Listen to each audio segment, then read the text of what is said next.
नमस्कार, Thakur study point में आप सबका स्वागत है। मैं आज आप लोगों के बीच लेकर आ चुकी हूँ एचवी टेट जीके सीरीज, जो कि टेट के एग्जाम के पॉइंट ऑफ व्यू से काफी महत्वपूर्ण होने वाली है। वीडियो को शुरू करने से पहले अगर आप हमारे चैनल पर नए हैं तो चैनल को सब्सक्राइब करें, साथ ही बेल आइकन प्रेस करें और अगर आपको मेरी वीडियो पसंद आए तो वीडियो को लाइक एवं शेयर जरूर करें। चलिए वीडियो को शुरू करते हैं। सबसे पहला प्रश्न, दाग और चेहरा प्रथा किसने शुरू की थी? इसका सही उत्तर हो जाएगा ऑप्शन बी, अलाउद्दीन खिलजी ने। जो अलाउद्दीन खिलजी है, इन्होंने दाग एवं चेहरा प्रथा शुरू की थी। अलाउद्दीन का शासनकाल कब से कब तक था? अलाउद्दीन का शासनकाल 1296 से 1316 ईस्वी तक था। कब से कब तक था? 1296 से 1316 ईस्वी तक था।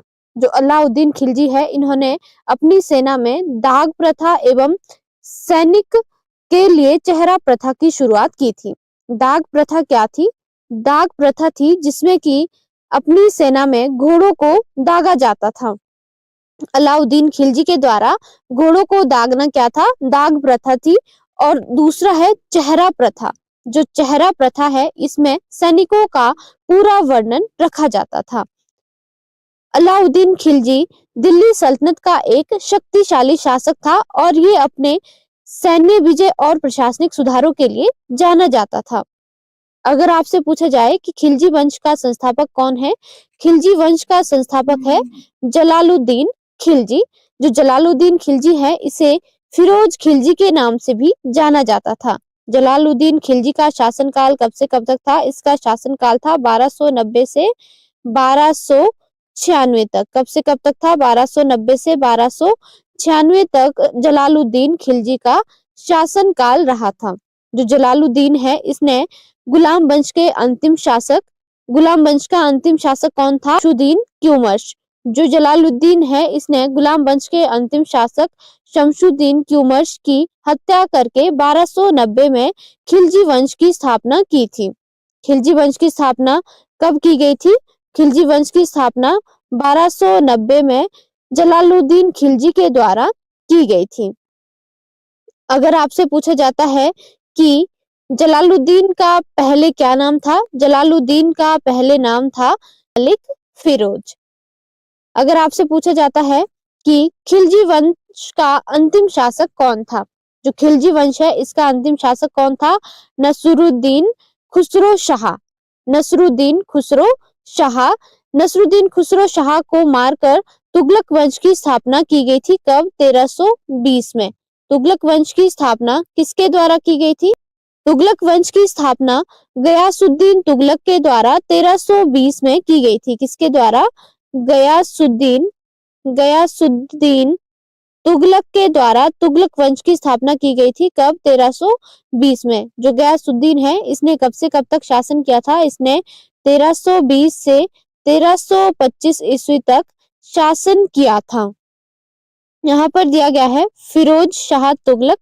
जो फिरोज शाह तुगलक है, ये दिल्ली सल्तनत का शासक था, जिसका शासनकाल कब से कब तक था? 1351 से 1388 तक था। कब से कब तक? 1351 से 1388 तक इसका शासनकाल था। जो फिरोज शाह तुगलक है, इसे कला एवं वास्तुकला के संरक्षण, नहरों, अस्पतालों जैसे सार्वजनिक कार्यों के लिए जाना जाता था।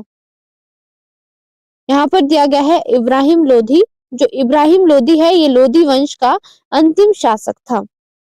अगला प्रश्न, पहला दिल्ली सुल्तान कौन था?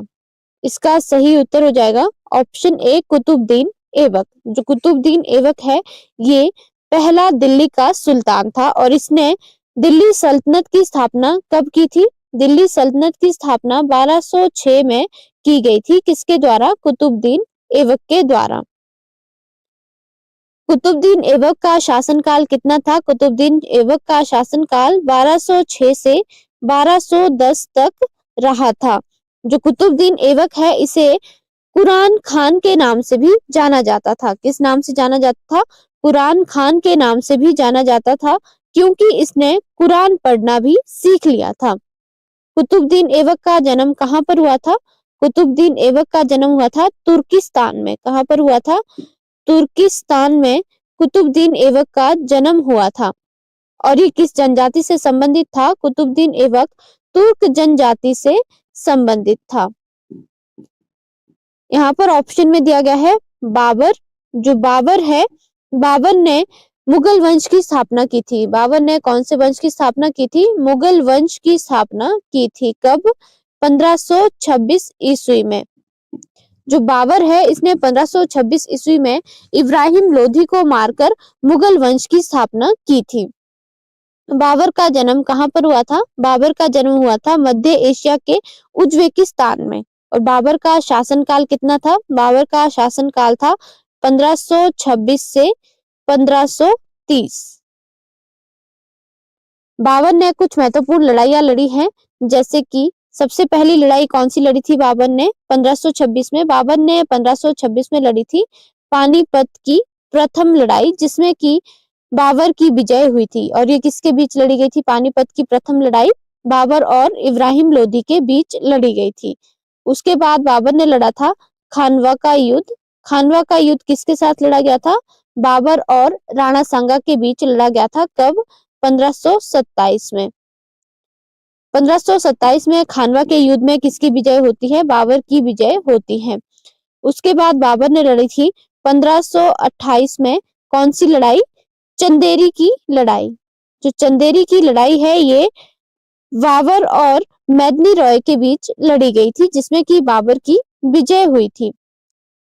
बाबर ने 1529 में एक और लड़ाई लड़ी थी। कौन सी लड़ाई? घाघरा की लड़ाई। घाघरा की लड़ाई कब लड़ी गई थी? 1529 में लड़ी गई थी, जो कि बाबर एवं अफगानों के बीच लड़ी गई थी और इसमें बाबर विजयी हुआ था।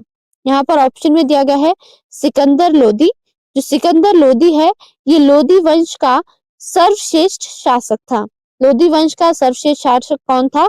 सिकंदर लोदी। सिकंदर लोदी ने 1506 में अपनी राजधानी आगरा को बनाया था। सिकंदर लोदी ने अपनी राजधानी कहाँ पर बनाई थी? आगरा में अपनी राजधानी को बनाया था।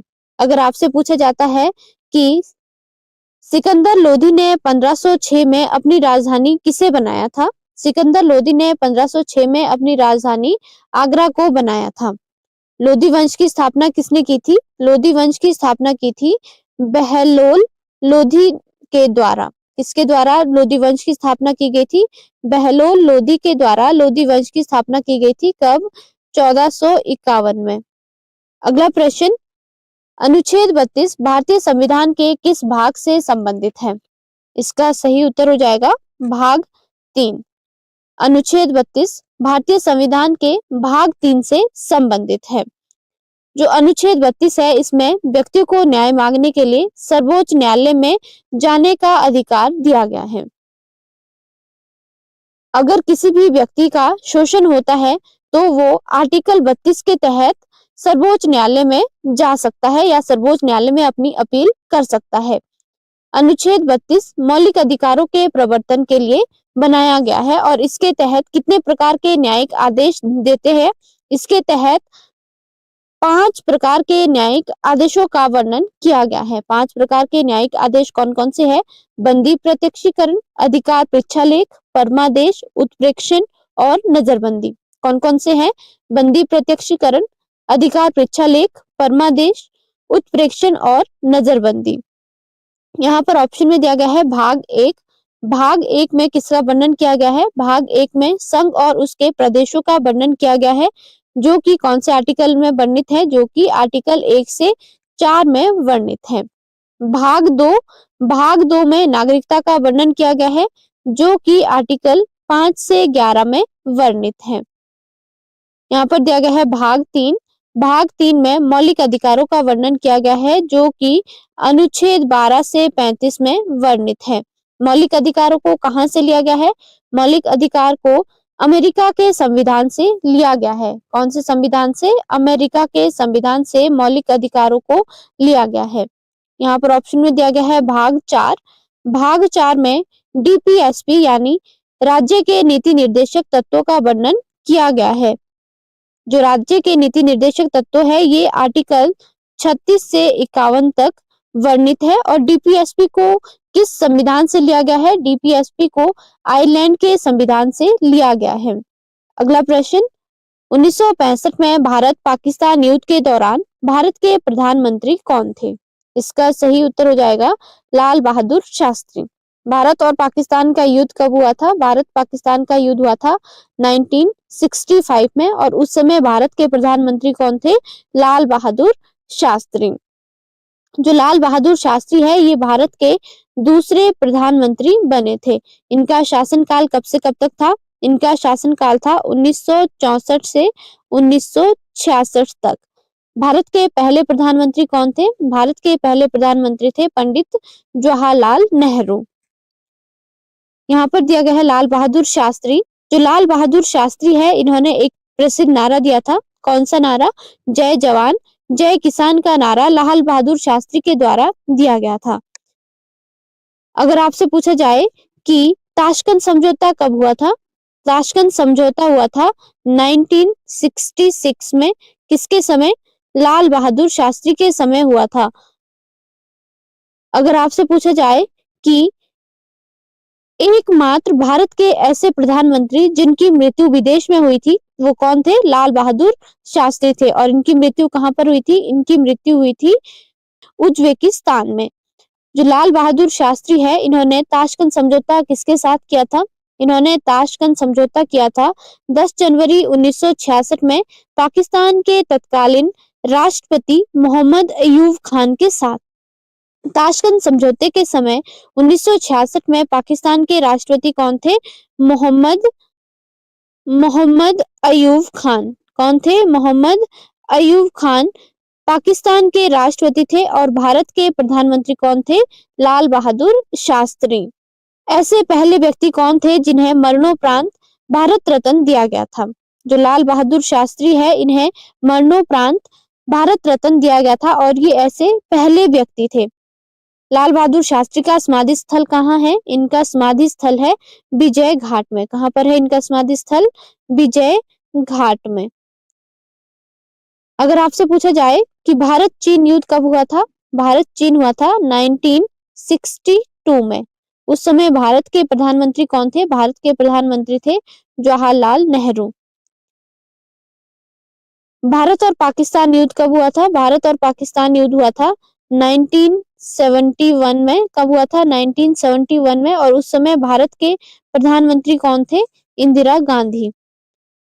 यहाँ पर ऑप्शन में दिया गया है राजीव गांधी। राजीव गांधी के समय 1984 में भोपाल गैस त्रासदी हुई थी।